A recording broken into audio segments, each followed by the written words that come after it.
Lihat deh, itu JP lagi ngapain? Bangun tidur adalah lato, cuci muka adalah lato, mau makan mau mandi pergi kerja adalah lato. Wah, dia lagi main lato-lato, jago banget. JP, mau minjem dong lato-latonya? Enak aja, nggak mau, beli sendiri. Ih, pelit banget sih, dasar kikir. Biarin. JP, kamu tuh nggak boleh jadi orang kikir. Nanti tenggelam loh kayak Pak Kikir. Hah? Pak Kikir? Siapa dia? Pak Kikir yang di kisah asal kota Cianjur itu ya? Aku mau denger dong ceritanya. Ih betul, Riz. Sini JP, duduk. Dengerin ceritanya juga biar kamu gak jadi orang kikir. Iya. Dikisahkan pada zaman dahulu kala di daerah Jawa Barat, hiduplah seorang petani yang sangat kaya. Seluruh sawah dan ladang di desanya menjadi miliknya. Penduduk desa hanya menjadi buruh tani penggarap sawah dan ladang lelaki kaya itu. Petani kaya itu memiliki sifat kikir.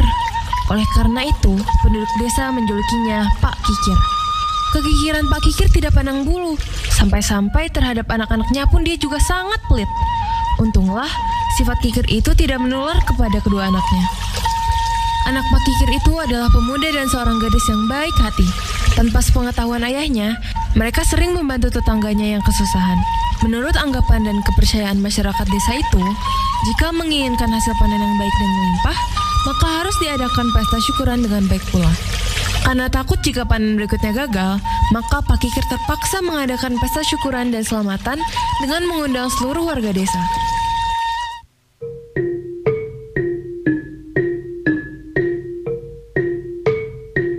Yur sayur. Sayurnya Bu, baru dipanen tadi pagi. Mau Bu sayur, Kak Dia. Wah, baru dipanen Bu nya. Kelihatan seger pisan nih sayurnya. Sabar harga nak. 10 ribuan aja buat si ibu mah. Aduh, meni hejo pisan sayurnya. Makan enak dia malam ini sama Duda sebelah. Kayak si Duda mau aja sih Bu sama si itu. Saya dong, makan malam sama suami. Duh, si ibu ini ya, ngeliat aja Duda sebelah, kasih pisan. Emang yang mana sih Bu orang nak? Eta, nu asli di Pakistan. Aduh, ibu-ibu ini loh ya. Para ibu-ibu dan tukang sayur pun tertawa. Saat mereka asik mengobrol, tiba-tiba Pak Kikir berseru dari arah rumah yang sangat megah. Kami ini orang kaya, sopuga. Kami ini banyak uang, sopuga. Kami ini banyak mobil, sopuga. Kami ini nggak ada utang, sopuga. Hei penduduk desa, datanglah kemari. Aku sedang mengadakan pesta syukuran dan selamatan yang sangat mewah. Jangan lewatkan kesempatan ini. Hei ibu-ibu, tinggalkan hala shopping nak. Pak Kikir keur ngadakan acara syukuran. Para warga desa teh diundang ke imana. Ayo, buruan atuh, nanti keburu habis makananna. Ayo nak kita ke imana? Ayo kita ke sana.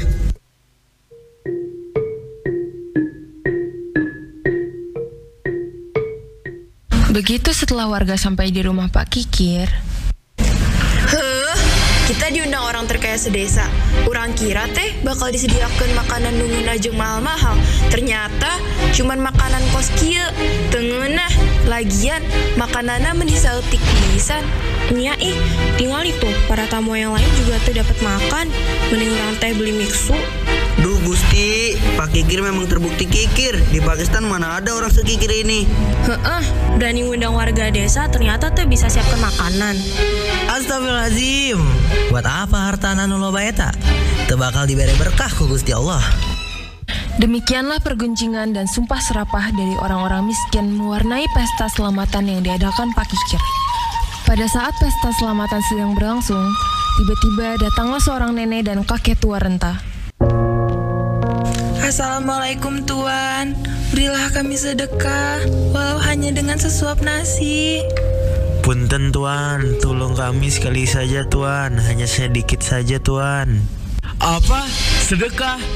Kau kira untuk menanak nasi tidak diperlukan jerih payah? Hah? Berilah kami sedikit saja dari harta Tuan yang berlimpah ruah itu Tuan. Tolong. Tidak, cepat pergi dari sini. Kalau tidak, akan aku suruh Pak Coki untuk mengusir kalian. menangis meratapi nasibku seorang tunawisma. Melihat kejadian itu, anak perempuan Pak Kikir merasa sangat sedih. Aa, tingali eta. Meni kasian Nini jeung si Aki. Geus dibentak-bentak Abah tapi teu diberi makanan juga mah Abah. Kumaha ya caranya Ella bisa ngasih makanan ka Nini jeung Aki? Kita kasih aja jatah makan kita kan ini Aki. Kumaha? Iya, A. Ella setuju. Punten Ki, nih. Aya naon anak muda? Kami anak Pak Kikir nih, kami rek minta maaf atas perlakuan abah kami tadi. Sebagai obat kecewa, ambillah jatah makan siang kami ini ya. Hatur nuhun, Nak. Engkau anak yang baik hati. Semoga Tuhan akan membalas kebaikanmu ini dengan kemuliaan. Sama-sama nih, Ki. Kalau begitu, kami langsung pulang ya. Khawatir Abah mencari kami. Hati-hati, Nak. Semoga kalian selamat kembali ke rumah. Setelah anak Pak Kikir pergi, nenek dan kakek itu segera menyantap makanan, lalu kembali melanjutkan perjalanan menuju ke sebuah bukit di dekat desa. Setibanya di atas bukit, mereka berhenti sejenak untuk melepaskan lelah. Dari atas bukit itu, dapat terlihat rumah Pak Kikir yang sangat megah di antara rumah-rumah penduduk desa. Mereka turut bersedih melihat penderitaan penduduk akibat keserakahan Pak Kikir. Dasar orang serakah, tunggulah pembalasannya, Pak Kikir. Gusti Allah akan menimpakan hukuman kepadamu. Keserakahan dan kekikiranmu akan menghanyutkanmu. Usai berdoa kepada Tuhan Yang Maha Kuasa, kakek tua itu segera menancapkan tongkatnya ke tanah.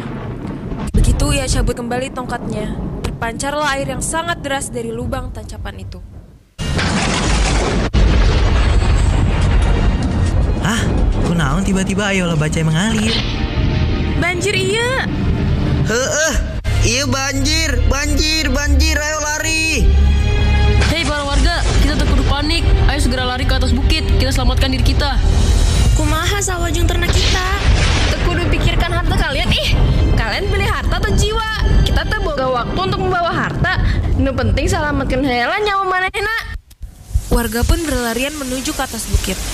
Kedua anak Pak Kikir membujuk ayahnya agar segera keluar rumah menyelamatkan diri. Tapi apa kata Pak Kikir? Abah, cepat tinggalkan imah ieu. Kita harus segera keluar menyelamatkan diri. Apa? Lari begitu saja? Aku harus mengambil peti hartaku yang kusimpan di dalam tanah dulu. Abah, ayo cepat keluar dari rumah. Banjir itu udah semakin dekat. Kita harus segera menyelamatkan diri. Abah, ayo cepat keluar Abah. Ayo Ella, kita keluar saja. Kita selamatkan diri dan para warga. Abah. Pak Kikir tidak menghiraukan seruan anaknya. Ia terus berusaha mengambil peti hartanya yang disimpan di dalam tanah. Sementara anak-anak Pak Kikir dan warga menyelamatkan diri berlari naik ke atas bukit. Dan akhirnya mereka pun selamat. Sedangkan Pak Kikir yang masih sibuk mengumpulkan hartanya tidak dapat lagi menyelamatkan diri. Banjir besar itu telah menenggelamkannya. Ya ampun, serem banget. Pak Kikir tenggelam bersama harta-hartanya. Ya baguslah, dia pantas ditenggelamin. Dia kan orang kikir. Ya kayak JP. Apa? Udah. Ini belum selesai nih ceritanya. Mau dilanjutin ceritanya atau dilanjutin berantemnya? Lanjut ceritanya. Meskipun selamat, mereka sangat sedih karena seluruh desa mereka sudah terendam banjir. Para warga dan anak-anak Pak Kikir menatap pemandangan desanya dari atas bukit penuh dengan genangan air. Wahai para warga, kita tidak boleh larut terus-menerus dalam kesedihan. Kita harus segera bangkit. Kita sama-sama mencari daerah lain yang lebih aman untuk kita bisa bermukim. Kita pindah ke Pakistan, we. Hayu Akang, orang ke Pakistan.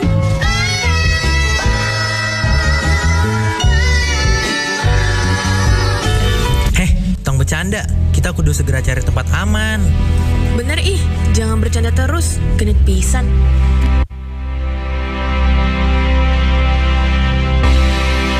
Loh, itu bukannya warga kampung sebelah ya? Hah? Iya itu warga kampung sebelah. Tahu dari mana sih ibu itu warga kampung sebelah? Itu loh, ada anaknya Pak Kikir yang terpana di kampung itu. Ayo kita ke sana. Galuh, ngapain di sini sama para warga? Neng Ella, kenapa kok tampaknya sedih sekali?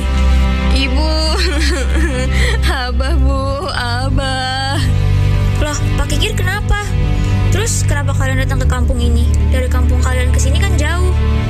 Kampung kami terkena banjir besar, Bu. Dan Abah nggak selamat. Innalillahi wa inna ilaihi raji'un. Kami bertiga turut berduka ya, Nak. Terus para warga dan kalian tinggal di mana? Kami nggak tahu, Bu. Kami tidak punya tempat tinggal. Kalian tinggal di desa kami aja. Desa kami dengan senang hati menerima kalian. Benar, kami juga membutuhkan kepala desa yang baru. Karena yang kemarin sudah meninggal. Bukan karena tenggelam ya. Heh. Galuh, kami percayakan kepada kamu jika kamu mau. Warga desa di kampung kami pasti menerima kamu. Aa, aku setuju jadi pemimpin yang amanah ya, A. Kami juga setuju. Yang lain setuju kan? Iya, kami juga setuju.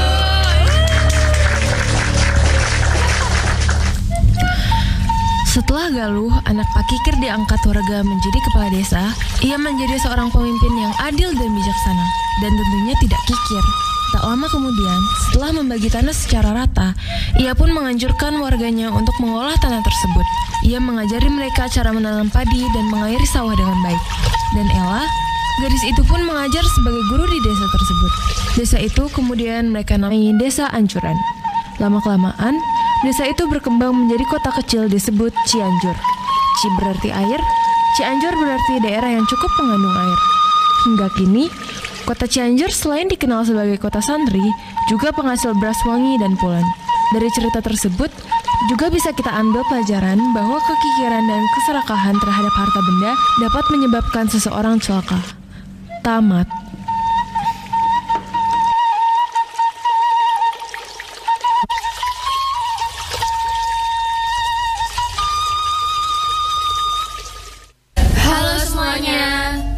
Karina, aku Adifa, aku Ferol. Kita berperan sebagai warga desa sebelah. Halo semuanya. Aku Fazli, Gulam, Bintang, Arila. Kita yang berperan sebagai warga desa. Halo, aku Alicia, aku yang jadi tukang sayur. Untung aku nggak ikut tenggelam.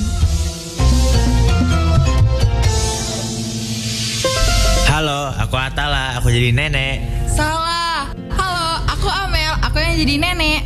Oh iya, berarti halo, aku Atala, aku jadi kakek. Halo, aku Zizi. Aku Ella, si anak Pak Kikir. Halo semuanya, aku Zidan. Aku berperan sebagai Galuh, anaknya Pak Kikir dan juga AA-nya Ella. Halo, aku Rakia sebagai Pak Kikir. Nih, lihat nih hartaku banyak. Tapi in real life aku suka berbagi kok.